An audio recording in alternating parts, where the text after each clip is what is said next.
CM Omar Abdullah ने कहा, इस ट्रेन सेवा का सपना कई लोगों ने देखा था।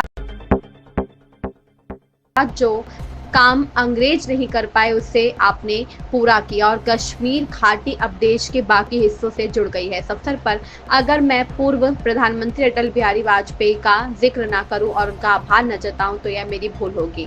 मैं 8वीं में पढ़ता था जब इस परियोजना की नींव रखी गई थी। अब मैं 55 साल का हूं और आखिरकार इसका उद्घाटन हो गया है। यह तभी संभव हो सका जब अटल बिहारी वाजपेयी ने इसे राष्ट्रीय महत्व की परियोजना का दर्जा दिया और इसका बजट बढ़ाया। इससे जम्मू कश्मीर के लोगों को हर तरह से बहुत फायदा होगा।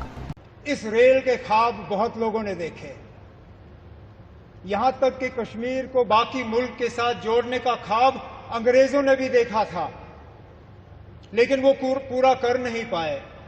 उनका ख्वाब था कि उरी झेलम के किनारे जो है वो रेल लाके कश्मीर को बाकी मुल्क के साथ जोड़ें, लेकिन आज जो अंग्रेज पूरा नहीं कर पाए वो आपके हाथों पूरा हुआ और जम्मू कश्मीर, कश्मीर की वादी को बाकी मुल्क के साथ जोड़ दिया गया। इस मौके पे मुझसे बहुत बड़ी भूल होगी अगर मैं पूर्व प्रधानमंत्री जनाब अटल बिहारी वाजपेयी साहब का इस मौके पे शुक्रिया ना करूं, क्योंकि ये प्रोजेक्ट जरूर 1983-84 में इसका संगे बुनियाद रखा गया और मैंने पिछले दिनों मीडिया को हंसते हुए कहा कि जब ये प्रोजेक्ट शुरू हुआ मैं 8वीं क्लास का बच्चा था। आज मेरी उम्र 55 हो गई है, मेरे बच्चे भी कॉलेज पार कर गए हैं। अब जाके ये प्रोजेक्ट मुकम्मल हुआ और ये तब हुआ जबकि वाजपेयी साहब ने इसको प्रोजेक्ट ऑफ नेशनल इंपॉर्टेंस का दर्जा देके इसमें बजट में जो है प्रावधान करके ये प्रोजेक्ट आज मुकम्मल हुआ। इस प्रोजेक्ट से जम्मू कश्मीर को भरपूर फायदा होगा, लोगों का आना जाना रहेगा, टूरिज्म से इसको फायदा होगा, यहां के रहने वालों को फायदा होगा।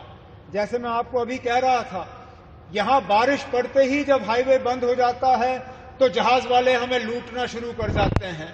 जो 5,000 की टिकट होती है वो अचानक घंटों के अंदर 20,000 की टिकट हो जाती है। इस रेल के बनने से कम उन जहाज वालों की जो लूट रहती है टिकटों की वो कम हो जाएगी और हमारा आना जाना आसान रहेगा। इसी तरह हमारा मेवा, हमारा फ्रूट, कश्मीर के सेब, कश्मीर के चेरी, कश्मीर के और सारी चीजें जो हैं, मैं उम्मीद करता हूं कि अब रेल के जरिए मुल्क के बाकी मार्केटों में इनको पहुंचाने का काम होगा और दुनिया भर की मार्केटों में जो है वो हम पहुंचा पाएंगे।